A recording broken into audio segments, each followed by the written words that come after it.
Welcome to my frightening stories. Tonight, fear will check in, and it won't check out.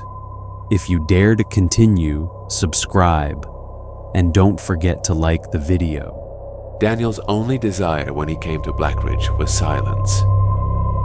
He had rented a small Airbnb house in the forest to spend a few days away from the city, from people, and from the endless noise.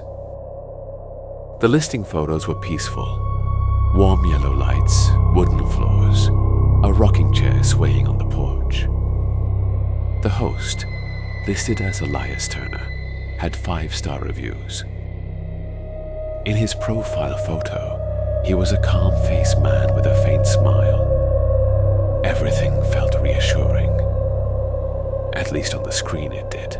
When Daniel arrived at the house, the sun was about to set. The road where the house was located was deserted. No other houses were visible for miles. The porch light was on, but Daniel had not shared his arrival time with anyone. The key was inside a locked box, exactly as stated in the message. The first thing he noticed when he stepped inside was the temperature. The house was warmer than outside, but this warmth was not comforting. It felt suffocating and sealed. The interior matched the photos exactly. The blanket on the couch was folded the same way, and the stones on the table were arranged in the same pattern. It was as if nothing had moved since the moment the photos were taken. At 9:42 p.m., he received a message on his phone. It was from Elias. "You're inside." Daniel had not confirmed his arrival. He replied, "Yes, thank you."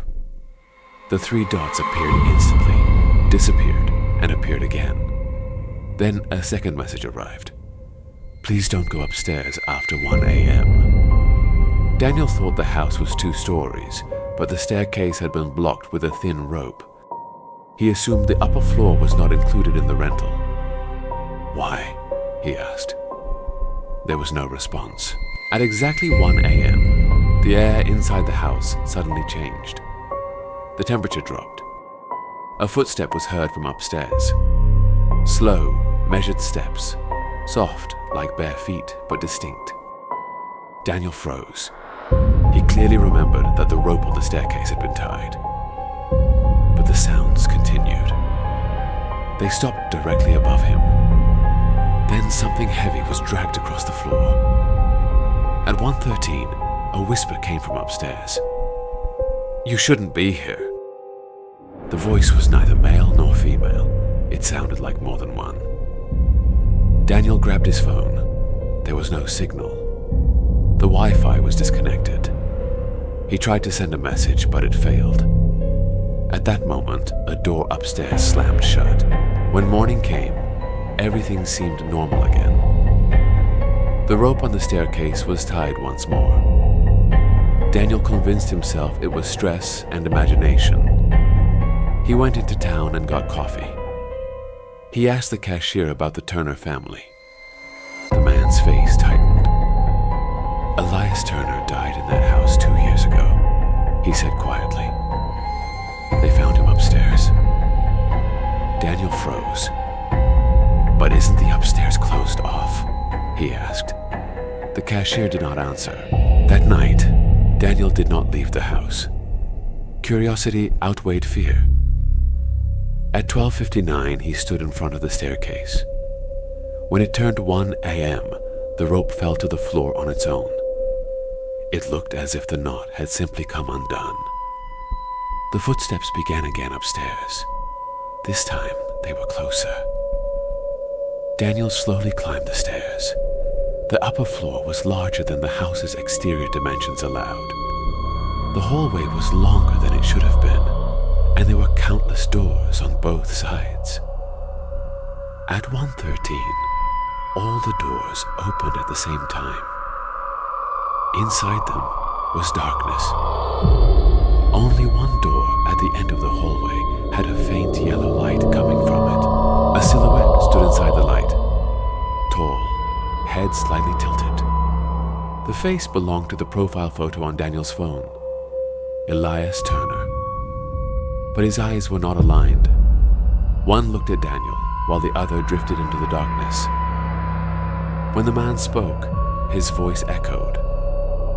"You chose the wrong night," he said calmly. "You weren't meant to stay here."